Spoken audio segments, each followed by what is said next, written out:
Alright, so I had this crazy idea. You see, insulated wire is worth way less than shiny stripped copper. But the problem is, stripping wire by hand?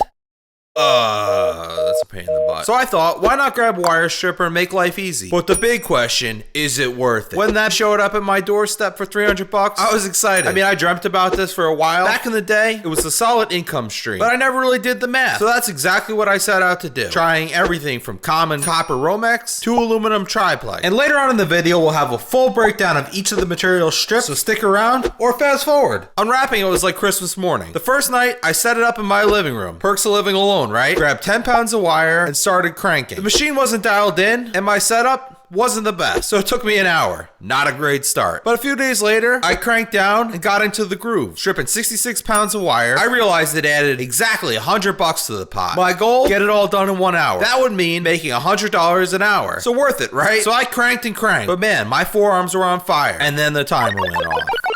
So I set it again. There wasn't much work left. But then it went off again. After 2 hours and 8 minutes, I was finally done, which came out to about $46 an hour.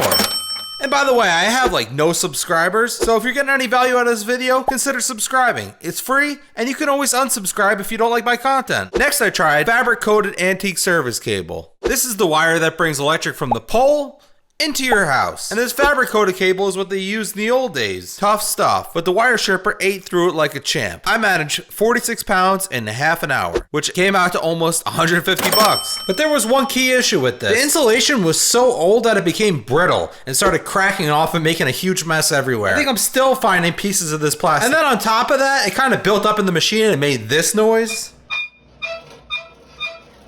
which was unbearable. Now, most modern homes have aluminum triplex service cable. Not as valuable and lighter. Most electricians toss it. I had 9 pounds. It took me 3 minutes to strip it, though I did cut my hand in the process. Should have been wearing gloves. Idiot. And left these shards of aluminum everywhere. Idiot. Recovered 6.95 pounds. But on that note, remember, this is dangerous. And if you're not experienced using tools, stay away. At a minimum, gloves and safety glasses are a must. But the machine itself is super dangerous. It's designed to pull things in and slice them.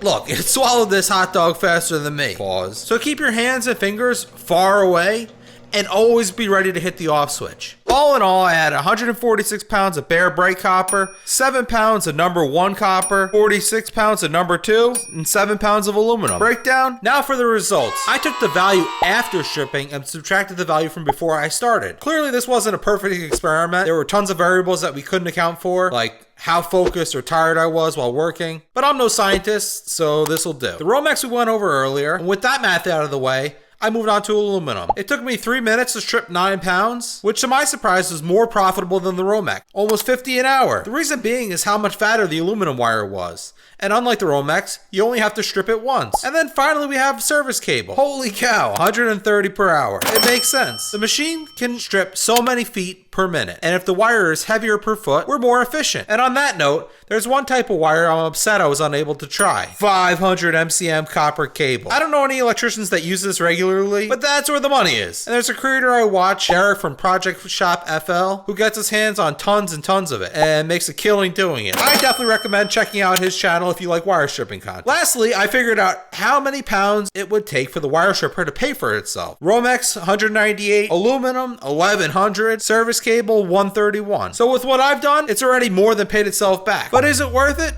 I'd say yes. I'm convinced I can get more efficient with this. And now to expand, I'm going to target electricians, pay them the same amount as a scrapyard, but also pick it up. Win-win. I've learned some tricks like doing all similar wires at once and taking breaks to clean up the mess. Trust me, you don't want this stuff piling up. Those wires can turn into a nightmare when they're tangled. My forearms were sore, my fingers were a mess, but hey, it's all part of the game.